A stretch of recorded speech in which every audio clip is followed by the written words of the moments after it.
Not oppression. That is privilege with a side of patriarchy. This next part is gonna be harsh, but I say it with love. Yeah, long I'm not ass trying to video. call you out. I'm just trying to call you up. Mamas, sometimes people are not being mean because you're pretty. Sometimes it's because your personality sucks. You're self-centered and your empathy is thin. You're awkward and you haven't exercised any social skills. And mistake every consequence as cruelty when it's just balance. It could quite literally be a litany of things.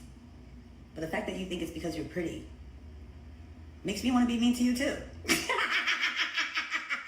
It's not always that you're pretty, but it's more likely that it's your pretty privilege and how you choose to use it. Many beautiful women choose to coast through life without developing any skill sets, any intellect, or any charm, and they basically squander that access that they could use to help boost others. I was rooting for you. We were all rooting for you. How dare you? So no, there's no such thing as pretty punishment, only unchecked privilege who thinks that they deserve to live a life downside free. Oh man, listen, I know her job's gonna be mad if she going. Nigga, I'm mad if she gonna be going. No, I'm lying. She gonna be gone for 90 days. My bad. She's not going away for a long time. So she'll be back out there. She just can't go on social media no more.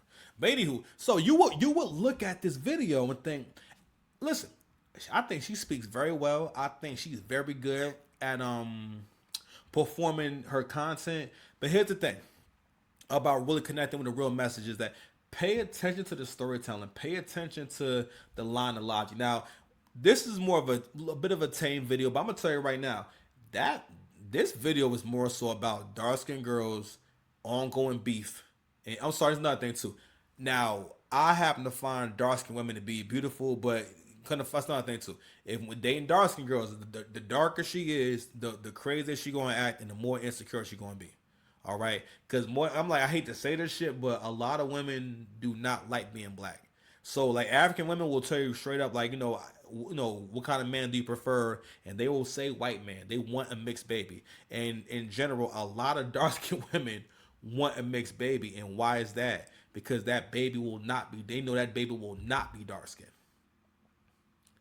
Now I think my ex, I never saw that in her and whatnot, but she still had like it's not like mean behaviors. So it's between. I always say, listen, dark skin privilege is alive and well. For black women, it's mostly the complaining and being overly. They try to make everything about politics. Matter of fact, anything that women just don't want to do, or anytime is I feel like I always refer as like laziness, right? So she even said desirability politics. That is these are the dumbest fucking phrases ever. They just slam words together. Desirability politics. What is there's no need to put that together. Like these are all words they put together to pretty much stop men from asking them to do better. I've heard women say respectability politics. So guess what that's about? You coming online with a goddamn bonnet on. You know what I'm saying? You acting like, I saw women will openly post online about their sexual encounters or the kind of men they've had sex with. And I saw that shit on a Threads post. This is like a regular person. She's not an OnlyFans girl. She ain't selling no box. This is someone's mama. I think she was a friend. Basically she was saying, I'm not going to have sex with men who are fat no more. That is a wild post to put up. You imagine your mother putting it up? You understand? So, this is a waste of talent, man. So she could have had a prominent career doing social media, doing content. And for the most part, she seemed like she was doing pretty good on Instagram. You know what I mean? But I'm going to tell you exactly why she didn't experience any success with these things. And it's because, and again, you maybe can't see it, but for one, there's nothing stopping women from going crazy. Whenever people have this kind of talent, if they don't have someone to bring order to it, someone to manage it, all successful women mostly have a smart guy behind them. Any woman that's really made it, most of the time, now maybe not always, but actually no, I'm lying. Anytime women have been very successful, a man helped somewhere along the way. It wasn't just women. All right, you think of someone like Nicki Minaj. Deb Antony may have helped to get to the next level. Sorry, Deb Antony, Waka Flocka's mom, helped to go to the next level and everything. But Fendi got her started, and it wasn't until she was next to first French Montana and Gucci, and then putting her next to all those men in that BET cipher and creating that legendary moment. Even her having Safari with her, all that helped to legitimize it. Then her being able to rap on tracks with guys and hold her own, and also being next to two of the greatest niggas ever, Drake and Wayne. All right, women only go to the next level in terms of greatness, in terms of going, in terms of, you know what I mean, becoming legendary. It's always through the guidance of men, because for the most part, women are fire. Men are men. Men are the ones that turn fire into a tool to warm the home, to warm the house, to make metal, to make different things and whatnot. But without men to bring order to a fire cannot bring order to itself. I don't give a fuck what you say. Okay, fire is not going to find food and cook it and serve it for you. Okay, the man has to create the cast iron pot and use the fire to make the food. I think you get the metaphor, don't you get it? Yeah, you get it. I know you get it. I know you get it. But all right, I think we did enough of this walk down. We're gonna go ahead and just close out of that for right now. You know what I mean, and get into this story, man. So yeah, bro. So shout out to this content creator here. So I'm gonna go ahead. Actually, I'm gonna play two clips. It's really the same thing, but I think I'm gonna start here. Nah, fuck it, because he has more than video. So shout out to this content creator. He doesn't need my help and my promotion, but I'm still gonna shout him out, even though he's a huge content creator. Pause. Yeah. Oh, I'm sorry. Yeah, I'm Stacy. That's the name. Yeah, I'm Stacy. All right. So you get it. Got it. Good.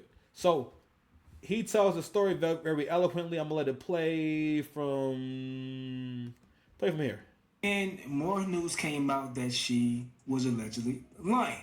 And also has done this before because there are more GoFundMes that she has started for other situations. And after an investigation went through, it led to police saying that she was the actual aggressor and then she was arrested for theft by deception. Daphne, for a sudden, over a celebrity, has been keeping up with the case, and she's working with the Houston Police Department trying to make sure that Roda Osman was found guilty, held accountable for her actions, all right?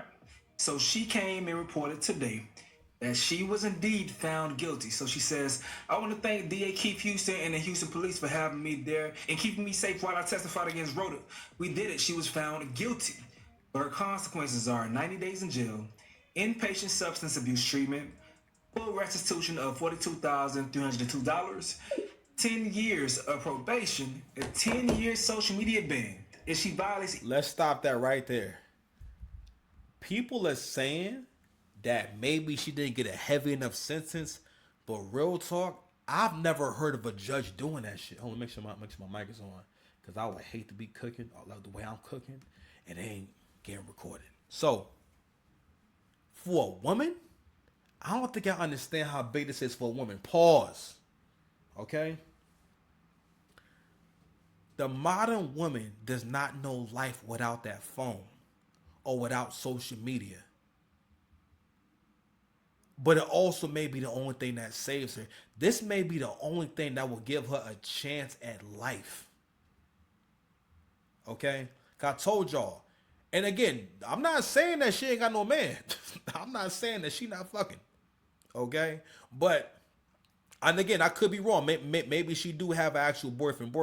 But women like that, it's always a man somewhere around. You know what I mean? And not only that, again, with the internet, they can create whatever facade they want, whatever image they want, and you will never know that these are the same people.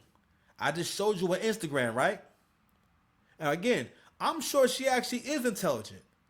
But again, most women cannot bring order to themselves. Most women cannot make themselves successful without some kind of help. The best they can mostly do is go to school, and hopefully you have enough discipline to go to a job. I believe this is also somebody who's lost a child to CPS at some point, or at least almost lost a child to CPS. This girl got mad charges. And I'm going to explain something to y'all. People do shit every day, B. But when people actually get caught to the point where, or you do things to the point where legal action is taken against you, or you actually wind up having to go anywhere near jail, that means you have done enough of the wrong thing. You've been doing a lot of the wrong thing, all right? And yeah, some people maybe do, wind up being in the wrong place at the wrong time, or being a little bit unlucky and stuff like that, right? But for the most part, people who are in jail, Like even when I watched Love at the Lockup, right?